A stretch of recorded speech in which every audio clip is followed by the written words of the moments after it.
भावना की ज्योत को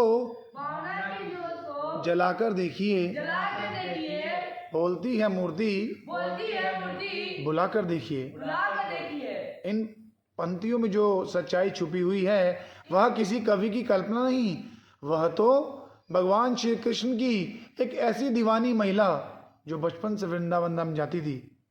समय अपनी रफ्तार से बढ़ता गया, वो बड़ी हुई मगर वृंदावन धाम जाना नहीं छूटा। कुछ समय बाद वो बड़ी हुई, उसका विवाह हुआ मगर वृंदावन धाम जाना नहीं छूटा। बाल गोपाल हुए, उनका भी विवाह हुआ मगर वृंदावन धाम जाना नहीं छूटा। लेकिन कहा जाता है कि बुढ़ापा एक ऐसा कड़वा सच है जिसे हर मनुष्य को स्वीकार करना पड़ता है। और एक दिन जब उसको ये एहसास हुआ कि उसका शरीर अब उसका साथ नहीं दे रहा है, तो वो अंतिम बार वृंदावन धाम गई और वहाँ से कन्हैया जी की अष्टधातु की मूर्ति ले आई और बड़े लाड़ प्यार से उसकी सेवा करने लगी। आइए उस महिला के जीवन में ऐसी कौन सी घटना घटित हुई, आगे की पंक्तियां आपको भजन की तरह सुनाएंगे। क्या? भगत के वश में है भगवान, भगत के वश में है भगवान, भगत बिना ये कुछ भी नहीं है, भक्त बिना ये कुछ भी नहीं है, भक्त है इनकी जान, भगत के वश में है भगवान। भगत मुरली वाले की रोज वृंदावन डोले, कृष्ण को लल्ला समझे, कृष्ण को लल्ला बोले। शाम के प्यार में पागल हुई वो शाम दीवानी, अगर भजनों में लागे छोड़ दे दाना पानी, अगर भजनों में लागे छोड़ दे दाना पानी। प्यार करन वो लागी उससे, प्यार करन वो लागी उससे, अपने पुत्र समान, भगत के वश में है भगवान।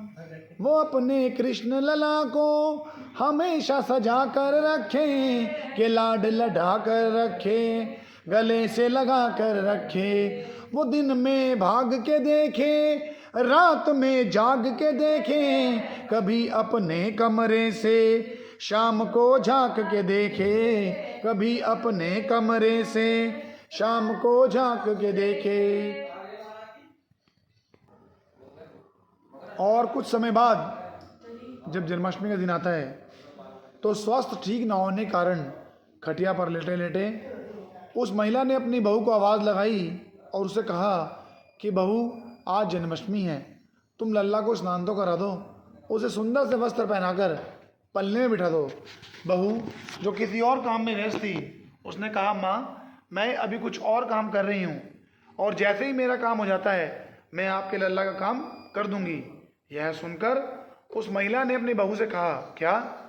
कि आज तक मेरे घर में सबसे पहले मेरे लल्ला का ही काम होता है, इसीलिए सबसे पहले मेरे लल्ला का ही काम होगा, उसके बाद तुम कोई भी काम करती रहो, मुझे कोई एतराज नहीं।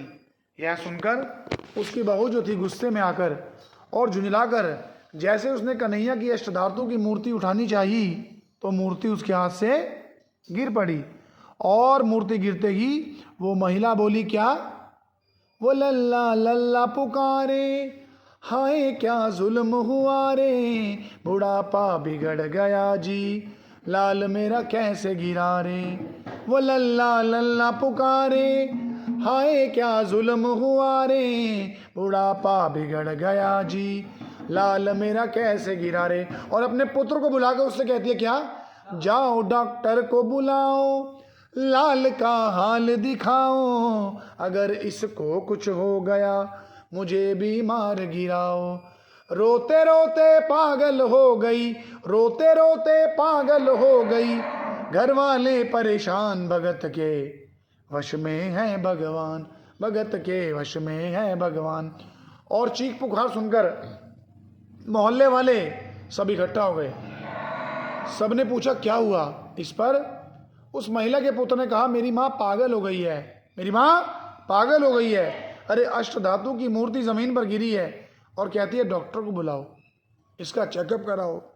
इस पर से भीड़ में से एक बुजुर्ग व्यक्ति, उसने उसके बेटे को समझाया और कहा, अरे भाई तुम क्यों परेशान हो रहे हो, अपने मोहल्ले में 2-4 डॉक्टर रहते हैं, किसी को भी बुला लाओ और अपनी माँ को यह तसल्ली दिला दो कि उसका लल्ला ठीक है। उसको जब कुछ समझ में आया तो वो गया डॉक्टर के पास और सबसे मिन्नत रिक्वेस्ट की। सब ने मना कर दिया कि अष्ट धातु की मूर्ति को हम क्या जांच करेंगे, क्या चेक करेंगे, उसमें क्या देखेंगे, हम तो नहीं जाएंगे, मना कर दिया। फिर उसमें एक डॉक्टर को उस महिला के पुत्र ने कहा कि आपको क्या चाहिए, हम आपको देने को तैयार हैं, आपको जितनी भी फीस चाहिए हम आपको देंगे, बस आप एक बार मेरे साथ चलकर मेरी माँ को यह तसल्ली दे दीजिए कि उसका लल्ला ठीक है। और डॉक्टर को जब उसकी बात समझ में आई तो वो अपना बैग उठाया और चल दिया उसके साथ। और जब घर उसके पहुंचा तो क्या हुआ, नब्ज को टटोल के बोले ये तेरा लाल सही है, कसम खा कर कहता हूँ कोई तकलीफ नहीं है। वो माथा देख के बोला ये तेरा लाल सही है, माई चिंता मत करियो कोई तकलीफ नहीं है। और उस महिला ने जब यह देखा तो उन्होंने डॉक्टर को कहा, डॉक्टर ये तू कैसी जांच कर रहा है, तू क्या जांच कर रहा है, अपना बैग खोल और उसमें से वो मशीन निकाल जो कान से लगाकर सीने से लगाते हैं, और उस मशीन से अच्छे से मेरे लाल की जांच कर और देख उसे क्या हुआ है। डॉक्टर ने अपना बैग खोला और वो मशीन उसका एक सिरा कान से लगाकर दूसरा सीना जूं ही लल्ला के सीने से लगाया तो उसने क्या देखा, जूं ही सीने से लगाया पसीना जम कर आया, उसने कई बार लगाया और डॉक्टर चकराया, उसने कई बार लगाया और डॉक्टर चकराया। धड़क रहा सीना लल्ला का, धड़क रहा सीना लल्ला का, मूर्ति में थे प्राण भगत के वश में है भगवान, भगत के वश में है भगवान। और डॉक्टर ने जब यह देखा उसका माथा चकरा गया।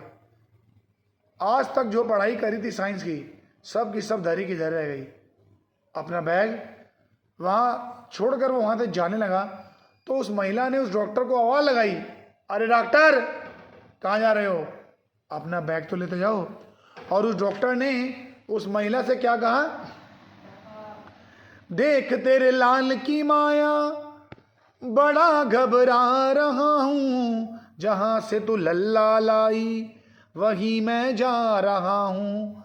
लाल तेरा जुग जुग जीवे बड़ा एहसान किया है, आज से सारा जीवन उसी के नाम किया है। और उस महिला को पुत्र को बुलाकर उससे उसने क्या कहा, बनवारी तेरी माँ नहीं पागल, बनवारी तेरी माँ नहीं पागल, पागल सारा जहान भगत के वश में है भगवान, भगत के वश में है भगवान। भगत बिना ये कुछ भी नहीं है, भक्त बिना ये कुछ भी नहीं है, भक्त है इनकी जान, भगत के वश में है भगवान, भगत के वश में है भगवान।